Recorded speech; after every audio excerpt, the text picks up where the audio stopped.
Happy New Year and welcome to Culture Wire. I'm your host, Meg Schiffler.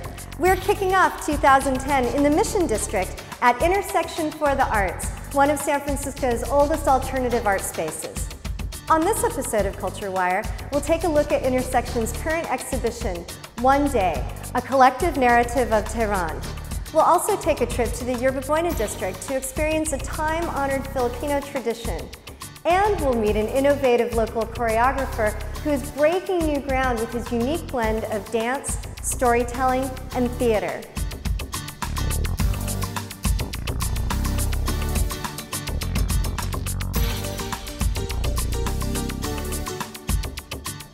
And I struggled at the time with the idea of even giving part of myself over to living as a working artist, because I felt that it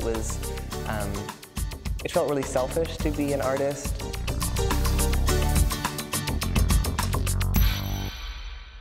In December, San Francisco's Yerba Buena District was transformed by a constellation of sparkling star-shaped paroles.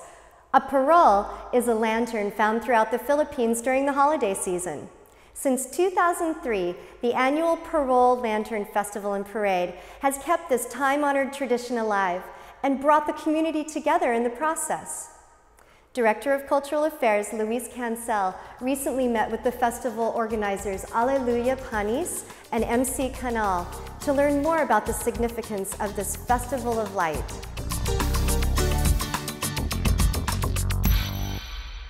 The San Francisco Arts Commission gets to help San Franciscans to celebrate their ethnic and cultural diversity. And we do that by helping to support many festivals throughout the city.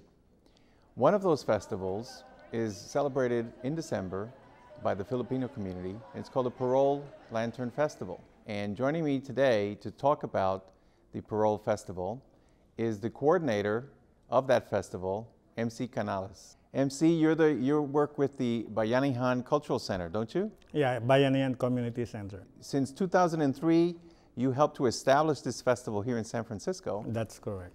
And what motivated you to bring this festival and this celebration to the city? Fortunately, I come from the town in the Philippines where the Lantern Festival is so rich and very much popular in our hometown. So we imported the tradition and rekindled it in San Francisco.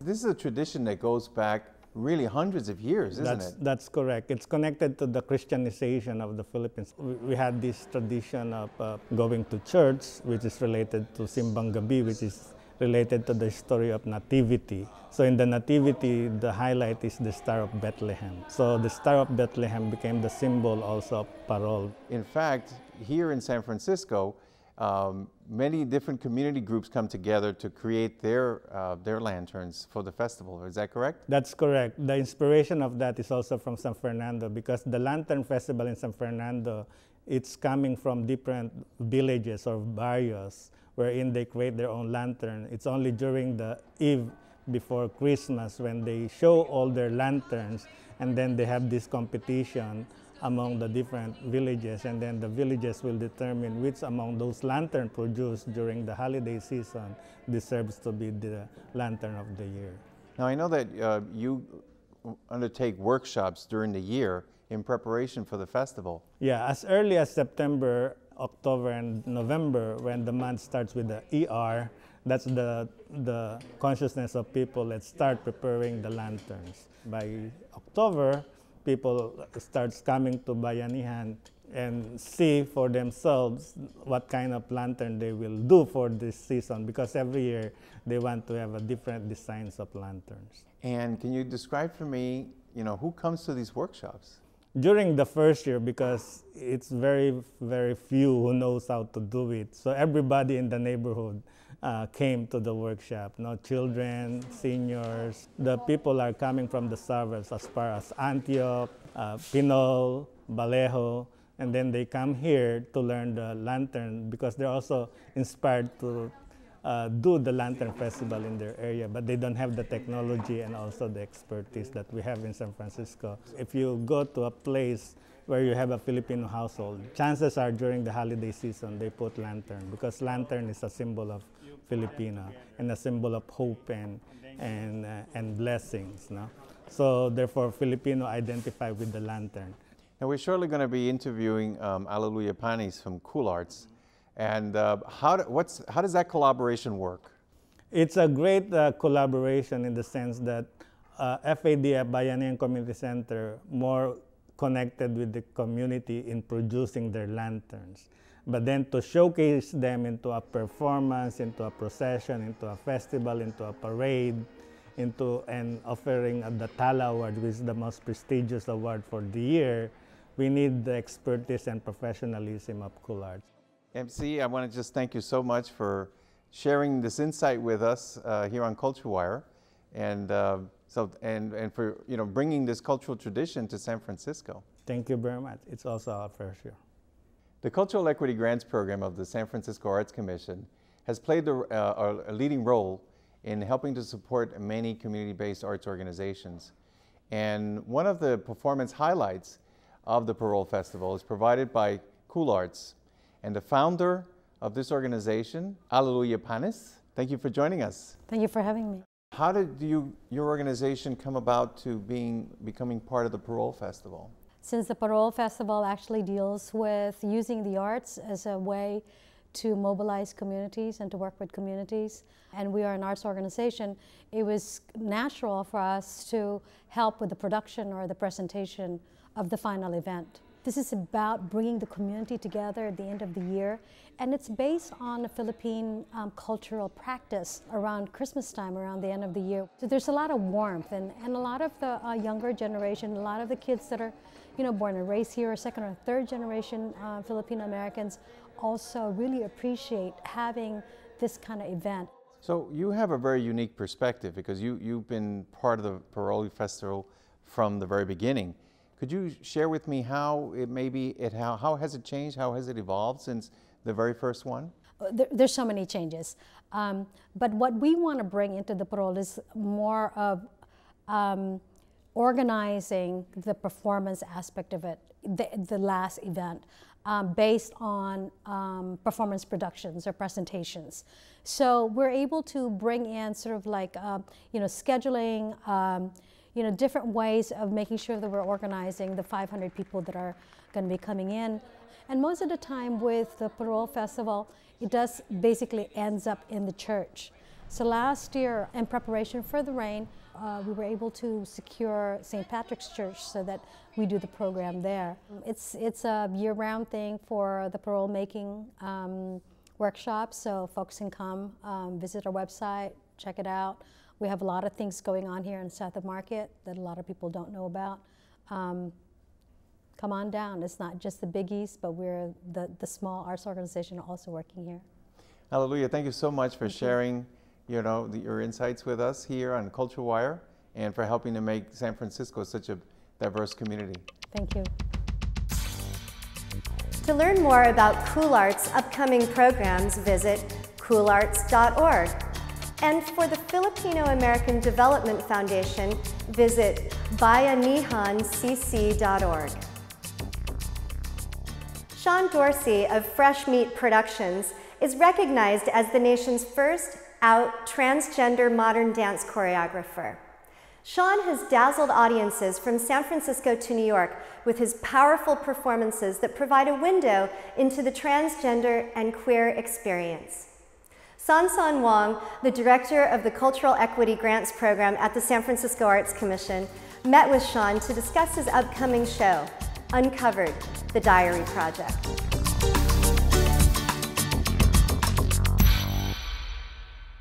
I'm San Wong, Director of Grants for the Cultural Equity Grants Program at the San Francisco Arts Commission, and I'm thrilled to be talking to Chen Dorsey, choreographer, who's been commissioned by our grants program. Hi, Chen. Hi, San.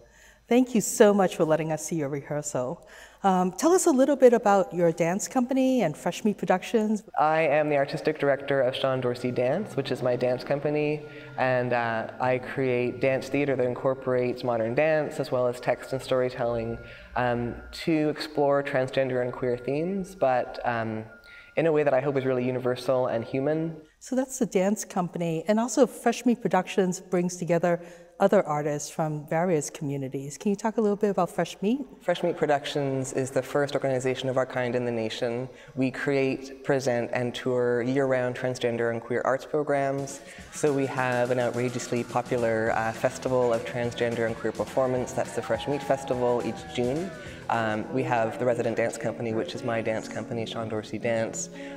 We have Fresh Meat in the Gallery, which is an exhibitions program. We feature international and national arts exhibits featuring transgender visual artists, and we also have a media arts program. So, for example, we co-present Tranny Fest, which is an annual transgender film festival. There was a beautiful quote that I read that you said, "I came to peace as I realized that my art was my activism." Can you talk about how you came to this realization, and has dance always been your art form? My identity, I think, through my adolescence and as a young adult was actually much more as an activist. So it was when I was doing grad school, I was in a community economic development program that I opened my journal one day and came to see that literally every, clipping I had clipped out and images I had collected and drawn were all of the body in motion and of dance. And I struggled at the time with the idea of even giving part of myself over to living as a working artist, because I felt that it felt really selfish to be an artist. My understanding of my best contribution to my community was through traditional activism, through community leadership, lobbying, community organizing, and so on. It was a many-year process, but I came to see that my, I think, most effective contribution as an activist to my community is actually through dance and dance theater. You've come out as the first out transgender choreographer in the country, and yet you're also a choreographer. How do you reconcile that tension? So certainly I am transgender, I go through the world as transgender, and that impacts my daily, hourly experience as a human being. But I'm a working artist and have devoted my life to being a working artist and being a leader in my community through Fresh Meat. And I think that what I'm really proud of in my work and my audiences is that my audiences are an amazing mix of transgender people and queer people and totally mainstream straight dance lovers and theater lovers. So that is a balance that I really care about and feel really protective of and careful with, that all my work addresses trans experience in some way, certainly, but I'm always doing that with an eye to and wanting a lens into really universal human questions. I want to create work that everyone can relate to. So you're remounting Uncovered, the diary project, and this is a piece that really speaks to the activism and the art. So tell us about Uncovered. So Uncovered, the diary project is an evening of dances that incorporate theater and storytelling and also archival material to reveal and talk about the lives and life stories of transgender and queer people that history has tried to erase. I wanted to look at questions of collective memory and the gatekeepers of history, and I used the diary as a lens or a doorway into those questions. So the show actually incorporates real text from the real-life diaries of some transgender and queer people. A diary is such an intimate record, and it's a secret, that's not usually shared with other people. Can you talk about how you brought something that's so intimate, so secret, to the stage? In the case of Lou Sullivan, whose lifelong diaries I incorporate in the suite of dances Lou, how do I embody somebody who passed on in 1991 without literally recreating him? Lou was an enormously pioneering female-to-male transgender activist and writer, community leader. He transitioned at a time that was very early for our community and didn't see himself reflected anywhere in organizations. There was no above-ground transgender community really at the time. So he was really, really active in early transgender community formation. So when he knew he was dying, he wanted to make sure he bequeathed record of his life. So he left 30 years of his journals. There's obviously a lot of tragedy in Lou's story. I didn't want to make art from a victim place or from that stuck place. It's important to show that Lou was such a powerhouse. He was an incredibly empowered, powerful, embodied leader. And actually had a lot of peace with his illness and passing, knowing that he was leaving on a legacy and a record for other people. Well, in the piece, you use so many different elements. You use humor, and you use dance, music, narrative, storytelling. How do you bring together the dance, the theater, the music, and the poetry? The first part of my process actually is with language. So before I walk into the studio, I've spent anywhere from 3 months to 6 months to a year working on the sound score.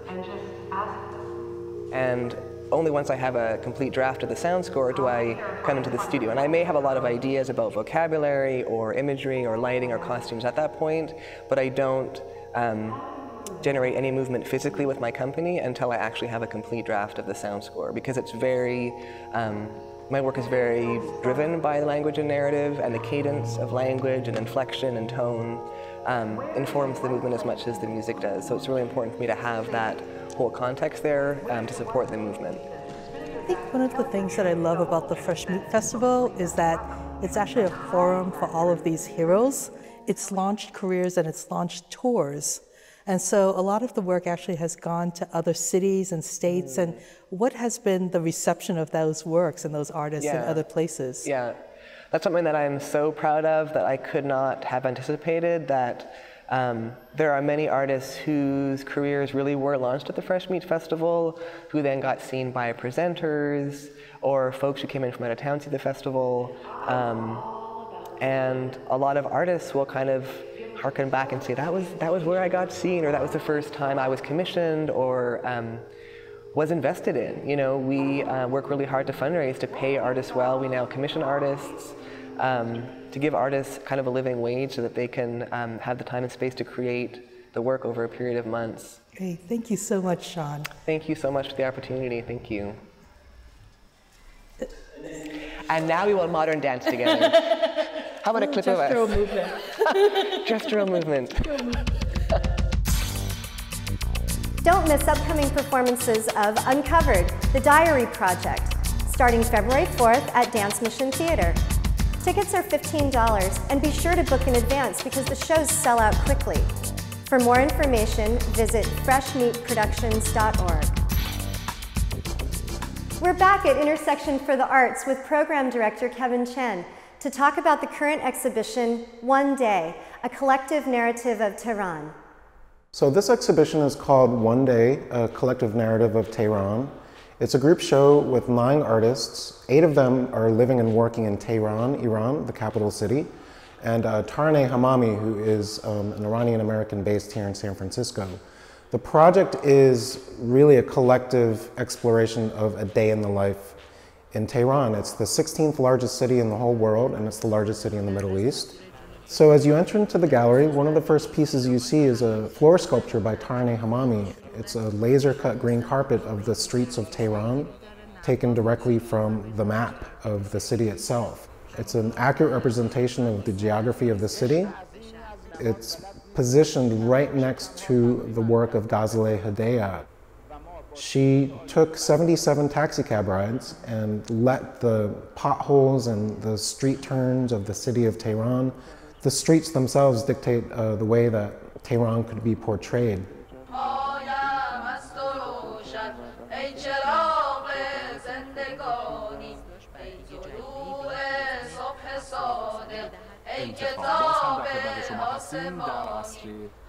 One of the other pieces that you experience in the One Day exhibition is an audio piece by one of the artists from Tehran, Nima Alizadeh.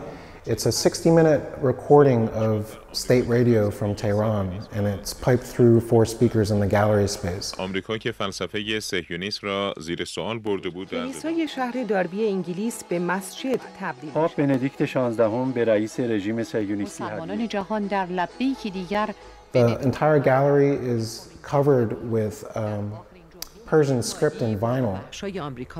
White vinyl on white walls, a really kind of minimalist, subtle expression, در هفته‌های اخیر and they kind of just emerge as you walk throughout the room. و دو مسجد دیگر تخریب شد. پاپ بندیکت 16 به رئیس به رژیم وزارت امور خارجه احضار شد. انتخابات ریاست جمهوری روز جمعه مورخ رئیس جمهور در نامه به آیت الله شاهروزی. These are excerpts from the radio broadcast that you're hearing in the space. And it's just another visual reference point to hopefully transport you to a different place and transport you to what potentially could feel like for yourself living one day in Tehran. One Day, a collective narrative of Tehran, closes on January 23rd, so be sure to stop by and visit. Also, I encourage you to check out some of Intersection's other dynamic programs, which include theater, live music, poetry readings, dance, and much more. Visit theintersection.org for more information.